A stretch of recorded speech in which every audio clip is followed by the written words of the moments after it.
大家好，我是面具人，各位战友们，各位面粉们，今天出大事了呀！出什么大事了呢？哎呀，这有时候呀，人呀，真的不信邪都不行。印度神童的预言真的是神呀，真的是太吓人了。他预测了12月10号会出现避灾，会出现大的灾难。结果呢，标题你们也都看到了。今天比特币真的是惨呀！比特币今天单日从57000美金左右直接跳水暴跌到了42000美金。那这个单日跌幅已经超过20%了，应该是比特币这几个月来的单日跌幅的之最啊！哎呀，太可怕了，太可怕了！那么问题就来了，究竟是什么原因导致了这次比特币的大跌呢？以及大家肯定很关心这个加密货币接下来究竟该怎么操作呢？这肯定是大家都想知道的。各位仔细的看完今天的节目就能明白了。我在节目最后呀，会给大家一些我个人的投资思路啊。那好，节目开始之前呢，请打开屏幕下方的点赞、订阅、小铃铛，顺便呢把这个节目转发到3个平台以上，截图发送到我的邮箱，就可以参与抽取本月的大奖 XA 机械类的蛋以及500美金直接转账的大奖哦。尤其是这2天被下跌的爆仓的割肉的朋友们，一定要积极的转发面具人的节目。你说抽中了面具人的奖金多少呢？还能帮你弥补一点损失吧，对不对？好，我们来讲正题啊。我再给你们提醒一下距离开奖时间仅剩6天了，抓紧转发吧。转发的频率越高，给我截图发送的越多，你的中奖率也就越高。你看这个印度神童的灾难预测面具人说了有2期节目了吧？2期还是3期印度神童说12月10号会出现灾难，结果呢，哎呀，真的，这还没到12月10号呢，就已经先出现了避灾了。今天呀，整个加密货币的市场，包括股票市场都是一片红，市场出现了极端的恐慌，大量的人抛售割肉爆仓。目前加密货币的总市值也出现了暴跌，看图，目前仅剩2.193万亿美元的总市值了，跌了好多了。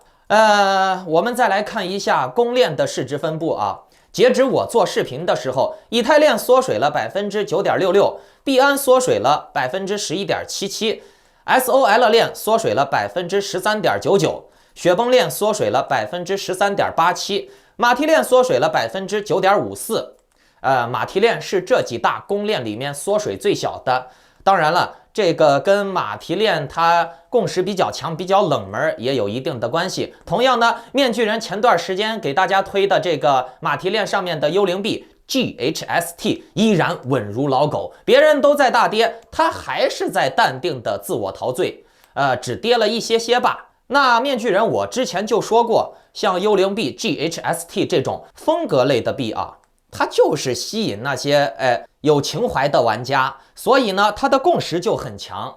你看，幽灵币经历了这么多的考验，它也证明了它是有一定投资稳定性的。对了，我节目最后呀，再给你们揭晓一个同样很有潜力，并且呢还算是比较稳定的币利润高，但是风险不算大。节目最后再给你们揭晓。我们再来看一下比特币的走势从这个走势当中就可以看出来，大家最关心的这次的下跌究竟是市场不行，散户出货，还是说庄家砸盘带节奏，引发恐慌套利呢？究竟是哪一种呢？大家来看图，你们看比特币从57000开始向下砸，然后呢一路砸到了52600，在这个阶段之间还算是比较正常比较慢慢的平稳的一点点的向下砸一砸呢还涨一涨，然后呢来仔细看好了看这张图奇怪的事情就来了从这里就是我画箭头的地方，看见没有？从这里15点30分到16点15分，短短2个多小时，比特币就从53000砸到了42000，这么剧烈的下跌呀！一下子砸了接近20%，并且呢是短时间内就达成的，并且呢，这必须要有大量的大单整齐的、统一的、步调一致的去抛售，才能够导致这么大的崩啊！你们想一下，这么整齐的、步调一致的，且有如此大力度的砸盘，肯定不是散户所为。那么这一次的砸盘就是很典型的庄家收割。散户哪有那么大的统一性，哪有那么大的共识力，哪有那么大的资金呢？哪有那么大的同步率呢？散户根本做不到，只有机构庄家能做到。所以呢，这就是很典型的庄家收割套利。我们来看啊，回想一下，比特币从上一次的4.1万、4.2万，一直涨到5万，涨到6万，是吧？很少回头。然后呢，你们有没有想过，在这个中间啊，有多少钱是庄家在埋的地雷呢？是他先垫底铺的砖呢，对不对？然后呢，散户进去了以后，庄家一下拉，可能也是庄家急着要用钱，或者是各个这个大的机构统一商量好了，来一次大行动，然后呢就大跌了。就我目前得知啊，这个出货量最大的还是币安火币啊。为什么？那结果显而易见嘛，就是为了配合接下来的那个什么清退 C2C 呀，清退大陆的加密货币用户嘛，借着这个势头砸一砸盘，套一套利啊，引发恐慌抛售。但是其实币圈吧，尤其跟庄家啊，算是一个心理博弈。我在想啊，为什么庄家选择在现在啊就开始砸盘？你看币安和火币、OE 都是带头砸盘的。他为什么不选在清退开始的前几天或者后几天再砸盘呢？为什么？那面具人，我从心理学上来分析啊，很有可能他是利用人的一个这个应激障碍，心理上的一个思维上的一个障碍。比如说啊，大家都会觉得到了清退的时候，那大家都买不了币了到那个时候肯定会砸盘。但是嘞，庄家就跟你反着来，你能想到的，他未必会这么做，因为你都能想到了，他肯定不会这么做嘛，让你赚钱，对吧？刚才说到了这个清退的事情是吧？大陆人以后就用不了币安和火币这些去买币了。OK， 没问题。面具人，我已经找到了一个好的渠道，而且呢，这个项目还是非常有利可图的。我会在节目最后不对，我会先给我的会员公布，然后呢，到时候会给你们公布，让你们也进来，方便自己也能赚钱啊。这个在节目最后再说吧。咱们继续说主题啊。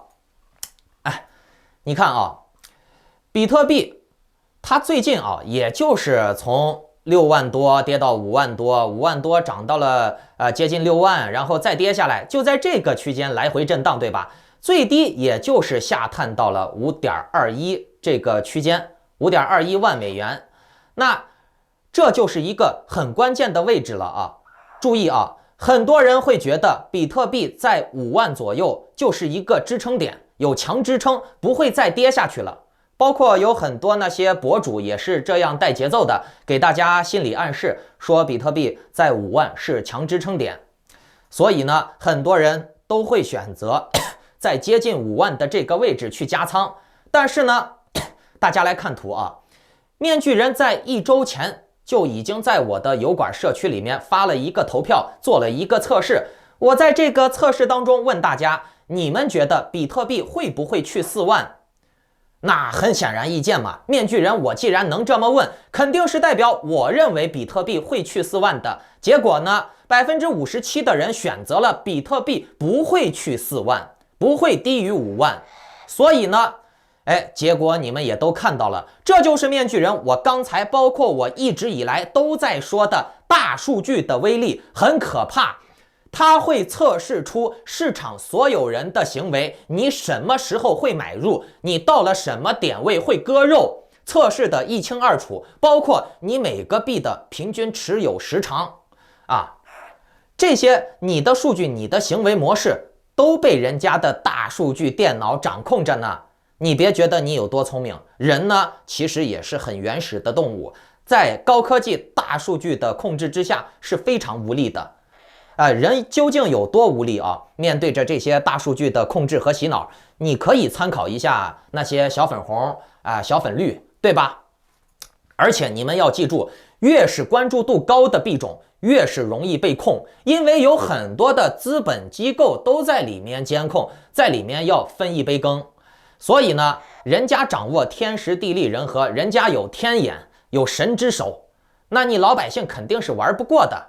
这也就是为啥你看啊，企鹅币 GHST 在这一次下跌受到的波及反而比较小的原因，因为盘子小嘛，而且呢，这些人都是真的看好这个币，喜欢这个币啊，不管是冲它的玩法还是它的艺术风格，那这些人是有情怀的啊，这些人是有共识的。说白了，加密货币的核心价值就是共识价值嘛，它不是绝对价值。很多人离了这个也能活，对吧？但是嘞，很多人他就喜欢这个，他就不一定很容易的，急急忙忙的会把这个东西套现，所以呢，它的币价就会稳一些。我告诉你们，币圈最重要的并不是说你能赚多少钱，最重要的是这个币的理念和共识。大家跑不跑就那回事了。我喜欢这个币，我就留在这里面。同样的，你们看啊，以太坊、以太链啊。这一次大跌当中，缩水的程度也比较小。为啥？因为以太链是老外玩的多，老外他们也是情怀比较强，而且呢，经济压力小。老外的经济压力肯定是比咱们亚洲人要小得多了，所以呢，他们不一定啊，一碰到下跌就会恐慌，然后急着套现，因为他们平时也不急着用钱。所以呢，以太链的整体震荡幅度较小 ，Matic 也同理啊，都是一些强共识的链。反而呢，你们看啊，国人链就比较惨了，人人自危呀，尤其是这个币安呀，这几个月一直在跌的我靠了啊，跌的没办法说了。当然了，币安上面的项目基本上都是国人的，而且用户也都是国人的。中国人就是这样嘛，人人自危，个个如惊弓之鸟，爱跟风。看了那些个机构养的博主以后，给你洗完脑了以后就跟风，天天比特币。那你们现在看到了，比特币这样的下跌，这样的插针是要命的。你们还敢开合约？你们还敢这样那样？一针把你插到姥姥家去了，太惨了。面具人，我一直是不建议玩比特币的，因为比特币它再涨能涨到哪里去啊？它从6万涨到7万，涨到8万，了不起了吧？涨到9万行不行？能咋嘛？但是比特币的成本又这么高，盘子也是越来越大，那以后拉起来也就越来越难。所以呢，比特币的利润期待并不高。可是呀，你想啊，一个大楼大厦坍塌起来，那可是剧烈的，比一个茅房要跌起来要猛得多。所以呢，比特币的利润期待并不高，可是它跌起来就挺吓人的，对不对？利润低，风险大。那既然这样，你还不如玩那些个利润大风险大的，或者是利润小风险小的，对吧？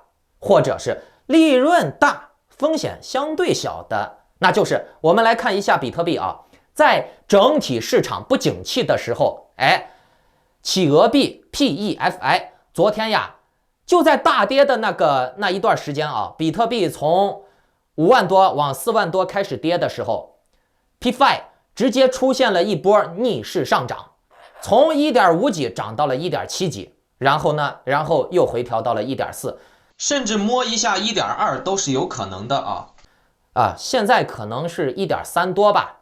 但是面具人，我告诉你们，目前呀就是 PFI 的进场的好机会。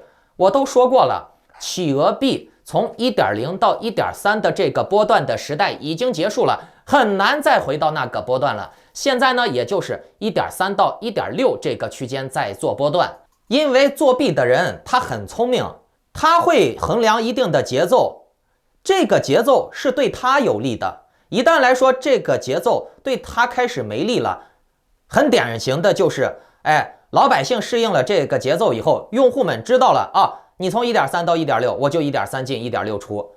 当用户开始慢慢摸清楚了以后，他就会换套路换节奏，明白了吧？面具人我在这里啊，给大家建议的点位就是 1.3， 最低啊在 1.2 这个之间左右啊，是企鹅的低点。那接下来呢，我还是会主力的去投企鹅币的，以及我即将要揭晓的，你们都懂的，哎，稳赚不赔的币圈生意是什么？那就是 GameFi 的预售呀，对吧？你看塞拉，你看 Axie 的土地，对吧？当时你要是预售买到了塞拉的宝箱，买到了 Axie 土地的宝箱，你都是，哎呀，那个赚钱简直是吓人的呀，对不对？是不是？啊？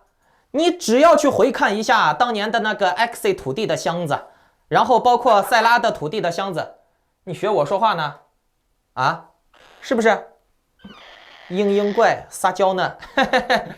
你只要去看一看那些项目，啊，哪个利润不高？而且呢，没啥风险，成本也很低。